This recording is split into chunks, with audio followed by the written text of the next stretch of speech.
The string section of the orchestra not only has the most players, but arguably has the most sonic variety as well. For every string instrument, we kind of get 10 or more.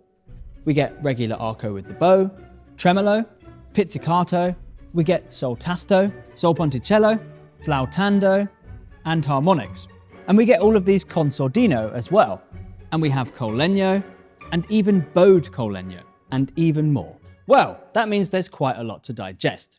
So in this episode, we'll lay the foundation for string arranging by looking in detail at the various instruments in the string section. The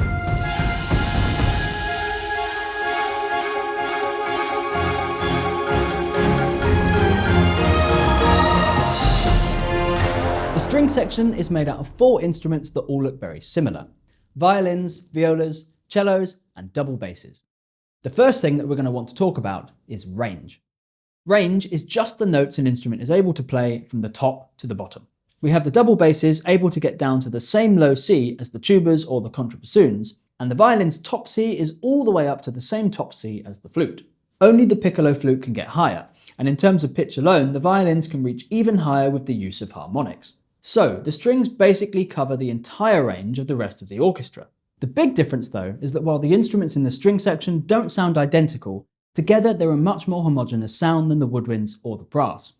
Violins don't sound too different from violas, and when we arrange for strings, we get a feeling of consistency between high and low notes. Each of the instruments has 4 strings. This is important because the sound of the open strings, where no notes are pressed down, is quite different to the sound of the same stopped note, where the fingers are on the fingerboard. The open strings give you an idea of the different registers of each instrument. Registers are subsections or divisions of the range of an instrument where the sound has a particular character. We'll explore this more a bit later. The violin strings are all tuned a fifth apart. G at the bottom, then D, A, and E at the top. The range is from the low G, below middle C, MIDI G2, all the way up to the C6. And like I mentioned, you can technically achieve higher pitches by playing harmonics. The violas are tuned a fifth lower than the violins and still a fifth apart: C, G, D, and A. The C is an octave below middle C, and the top note on the A string can get to about E5. The cello is tuned the same as the viola, but 1 octave lower. I'm going to refer to the cello C quite often, which is 2 octaves below middle C, MIDI C1, which is the lowest note. The cello has a range of over 4 octaves, and as everything is a bit bigger on the cello, the top note is basically up for debate. In a cello section, the higher you go, the harder it's going to be for everyone to agree on the same pitch and timbre. So a comfortable range for a section of cellos would be the low C up to at least the C 4 octaves above, C5. A solo player can go much higher than that, all the way up to the C6, so that's a 5 octave range, but that hasn't stopped composers writing higher than that. Tchaikovsky's Variations on a Rococo theme gets up to the E above that, that's E6. And Klengel's Scherzo for cello and piano gets up to the A above that, which is actually off the fingerboard. The double basses are the largest and lowest instrument of the section. The bass differs from the other instruments as it's tuned in fourths. The bottom string is tuned to an E, the E below the cello C, and the other strings are tuned to A, D, and then the G for the top string. However, it's pretty common these days to have basses play down to a low C, an octave below the cello, using an extension. This means the range of the double bass is over 3 octaves, from the low C, C0, to around the G above middle C.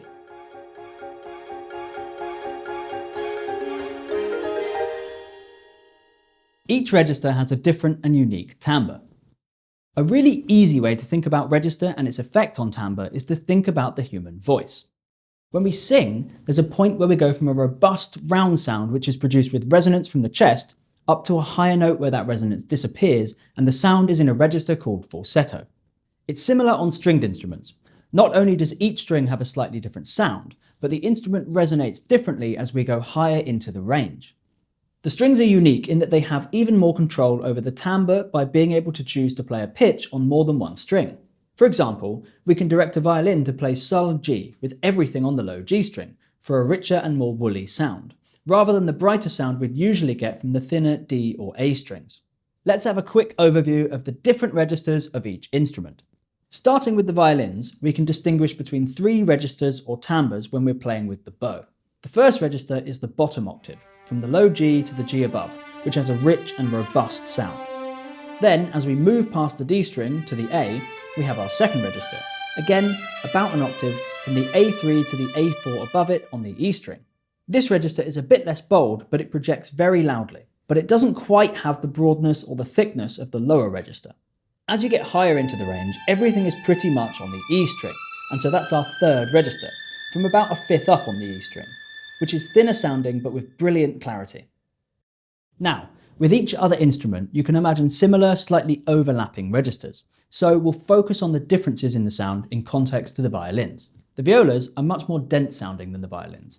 They're less shimmery with more low harmonics and a more woody, fluffy sound. This is most obvious on the lowest string, the C string. The bottom octave is extremely rich. The open viola C is one of the loveliest sounds out there, and it always shines through when it's used. And in comparison to the lower register of the violins, they're a bit louder and heavier. The second register of the violas is a bit more alike to the violins, and the two blend extremely well together.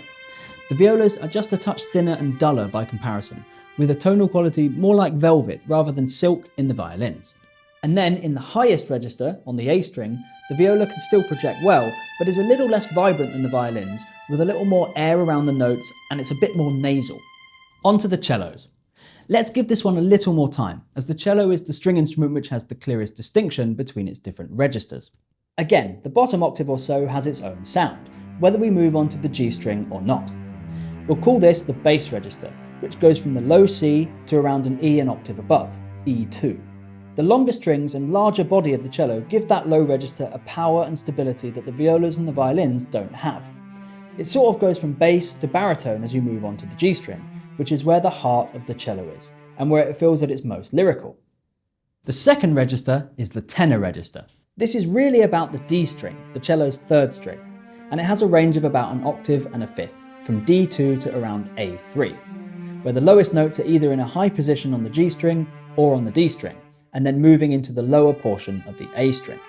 The tenor register has an intensity and thickness, with lots of resonance exciting the body of the instrument, which contributes to its slightly hollow sound. Then finally there's the treble register. This kind of feels like a boy singing high in chest voice, despite going up into the range, staying bright and vocal without becoming shrill, even at the extremes of the range. Double basses are more muddy and stocky than the cello.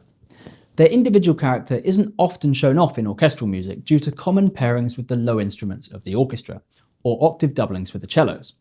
Now, as the basses are playing so low, the resonance can get really thick when they're played with the bow, and these notes can end up sounding quite muddy. The bass has two clear registers. The two lowest strings are slightly duller than the higher D and G strings, which cut through a little bit more, but all parts of the range are equally resonant and project easily. The lowest register is from the low C, covering an octave and a fifth, and the second register is from the A above, using mostly the G string or higher positions on the D string. The sort of bulbous nature of the sound tapers off in the higher register, where the resonance becomes narrow and more focused. With all of that knowledge in mind, we can now discuss some of the principles of arrangement. The whole reason for learning about registers and timbre is so that we can have a clear musical intention to our choices when arranging. Well, what does musical intention actually mean? When you're composing, you'll start to see that certain registers can contribute in their own way to create different feelings or different emotions in your music. So, if you're going for a fast, aggressive and loud passage, you might use a different register than you would if you want to have a slower and maybe quite sad sound.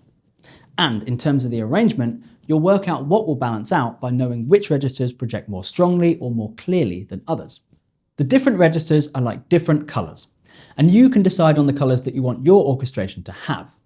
You can make a decision like keeping a melody high in the cellos rather than putting it in the violins, because you're going for a certain colour or character.